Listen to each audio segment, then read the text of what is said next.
चुड़ैल और भगत बाबा। यह कहानी मेहंदीपुर गांव की एक लड़की सरिता की है, जिसे बंठन कर रहने का बहुत शौक था। वो कभी खुले बाल करके घूमती, कभी सिंगार करके घूमती। उसकी माँ ने उसे बहुत बार मना किया, लेकिन उसने कभी अपनी माँ की बात नहीं मानी। एक दिन वह अपनी सहेलियों के साथ नदी किनारे खेलने गई। खेलने के बाद वह वापस घर आती है और अपने कमरे में चली जाती है। रात को सरिता की माँ उसके कमरे में आती हैं तो देखती हैं कि सरिता एक कोने में खड़ी होकर दीवार को घूर रही है। उनको ये सब अजीब लगा। उन्होंने सरिता को अपने पास बुलाया और सोने के लिए कहा। कुछ दिनों तक सरिता अजीब अजीब हरकतें करने लगी, लेकिन किसी ने उसकी हरकतों पर ध्यान नहीं दिया। एक रात जब सब सो रहे थे, तब सरिता के दादा, जिनका निधन कुछ साल पहले ही हो चुका था, वह सरिता की माँ के कमरे में गए और एक डंडे से सरिता की माँ के हाथ पर हल्के से मारा और कहा कि अपनी बेटी को जाकर देख, क्या हाल है उसका। सरिता की माँ की आंखें खुली। उन्होंने इधर उधर देखा तो कुछ दिखाई नहीं दिया।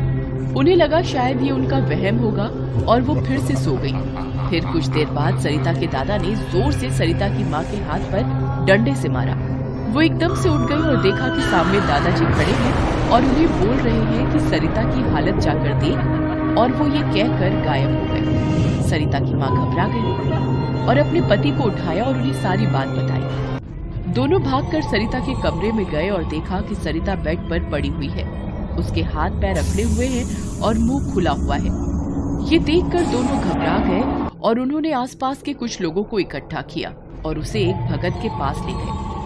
भगत के पास ले जाकर सरिता को भगत के सामने बैठा दिया गया।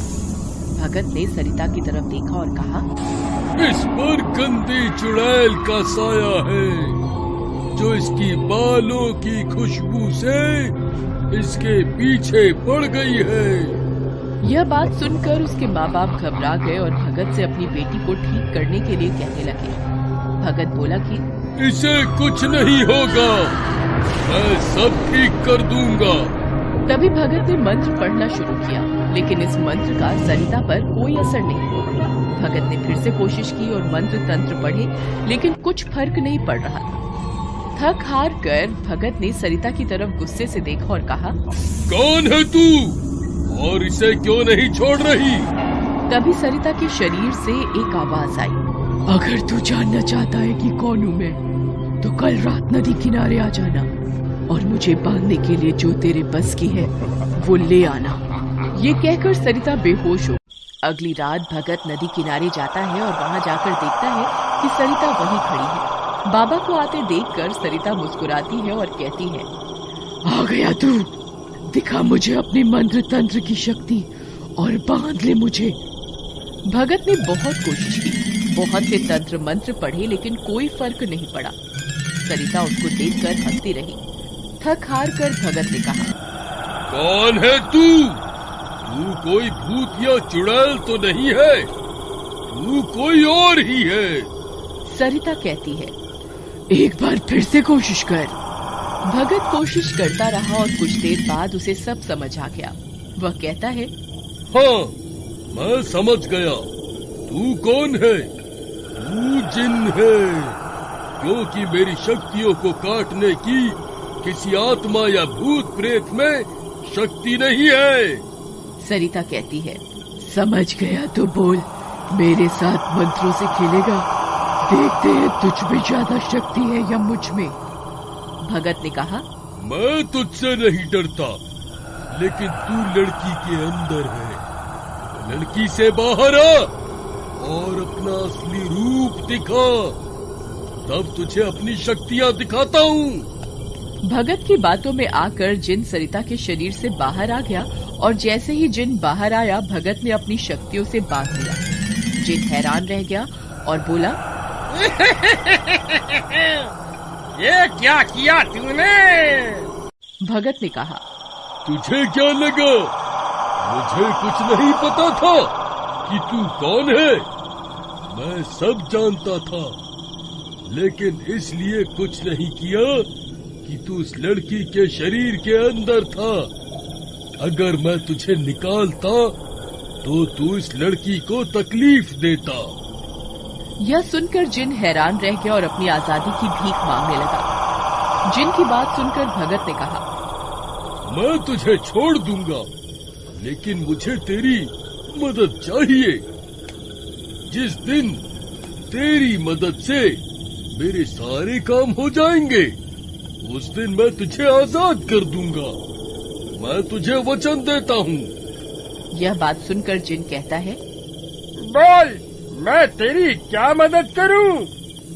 तब भगत कहता है, इस लड़की के ऊपर जिस चुड़ैल का साया है, उसे खत्म कर। तो जिन कहता है, मैं इसका उपाय बताता हूँ।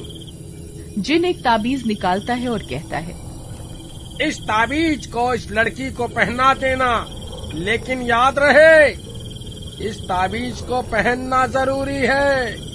लेकिन किसी के मरने पर या किसी के पैदा होने पर यह ताबीज घर के मंदिर में रखा जाए और वापस आकर नहा धोकर इस ताबीज को पहने, और जब इसकी शादी हो तब अपने पति के कमरे में जाने से पहले ताबीज को उतार कर मंदिर में रख दे, और अगली सुबह नहा धोकर फिर से पहने। अगर ये ऐसा करेगी तो इसे कुछ नहीं होगा। भगत वह ताबीज लड़की को पहनाता है, जिससे उस लड़की के अंदर का साया भस्म हो जाता है और वह ठीक हो जाती है। कुछ महीनों बाद सरिता की शादी हो जाती है। विदाई के समय जब वह सबसे गले मिल रही होती है, तभी उसका ताबीज वहीं गिर जाता है। अपने ससुराल पहुंचकर सरिता को पड़ोस के एक घर में किसी रस्म के लिए लाया जाता है और उसे एक कमरे में बैठा दिया जाता है। सरिता को वहीं बैठाने के बाद सभी लोग रस्म की तैयारी में लग जाते हैं। कुछ देर बाद सरिता को उसके पति के कमरे में भेजा जाता है। उसका पति उसका घूंघट उठाने ही वाला होता है, तभी सरिता बोलती है, मेरा घूंघट मत उठाओ। उसकी आवाज बदली हुई थी और वो गुर्रा रही थी। तभी उसका पति बहुत डर जाता है और कहता है, कौन है तू? तभी सरिता अपना घूंघट उठाती है और उसका चेहरा बदला हुआ होता है और उसकी आंखें काले और नीले रंग की होती हैं और वह अपने पति से कहती है, अगर तुमने मेरे पास आने की भी कोशिश की तो मैं अपने पति और घर वालों को बुला लूंगी। तभी उसका पति बहुत डर जाता है और कहता है, कौन है तेरा पति? तेरी शादी तो मुझसे हुई है। तभी सरिता कहती है, तेरे पड़ोस के घर में रहती हूँ मैं, मेरा पति भी वही है। और इस तरह वह सभी अपने घर वालों के नाम बताती है। यह सुनकर उसका पति हैरान हो जाता है, क्योंकि सरिता कभी भी उस तरफ नहीं आई हुई थी, तो उसको सबके नाम कैसे पता चले। सरिता के ससुराल वाले उसके घर वालों को फोन करते हैं और सारी बात उसके घर वालों को बताते हैं।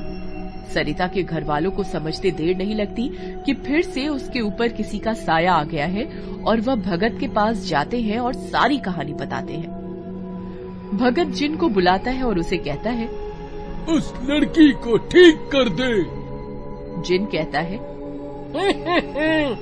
मैं अब इसमें कुछ नहीं कर सकता, मैं बस एक ही बार ठीक कर सकता था। यह सुनकर भगत कहता है, ठीक है, लेकिन इतना काम कर कि बस तू 2 दिनों के लिए उसकी रक्षा कर, क्योंकि मैं 2 दिनों तक पूजा पाठ करूंगा और उसके बाद मैं तुझे आजाद कर दूंगा। जिन भगत की बात मान लेता है और 2 दिनों तक सरिता की रक्षा करता है। 2 दिन बाद भगत सरिता के ससुराल पहुंचता है और सरिता को बिठाकर उसके चारों तरफ गोला बनाता है और अपनी पूजा पाठ शुरू कर देता है। शरीर के अंदर रूहानी ताकत को बुलाता है और उससे पूछता है, वह क्यों इस लड़की के साथ है? वह रूहानी ताकत आती है और कहती है, यह मेरे कमरे में बैठी हुई थी जहाँ मैंने फांसी लगाकर आत्महत्या की थी। इसकी हल्दी की खुशबू ने मुझे इसकी ओर खींच लिया, तब से मैं इसके साथ हूँ। भगत रूहानी ताकत को जाने के लिए कहते हैं और वह जाने से मना कर देती है और कहती है कि मैं इसे अपने साथ लेकर जाऊंगी, जो करना है कर ले।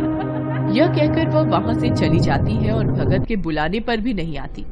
भगत ने कहा, इससे काबू कर पाना मुश्किल है। जब तक वह आएगी नहीं तब तक मैं उसे पकड़ नहीं पाऊंगा। सब लोग परेशान हो जाते हैं। तभी जिन भगत से कहता है,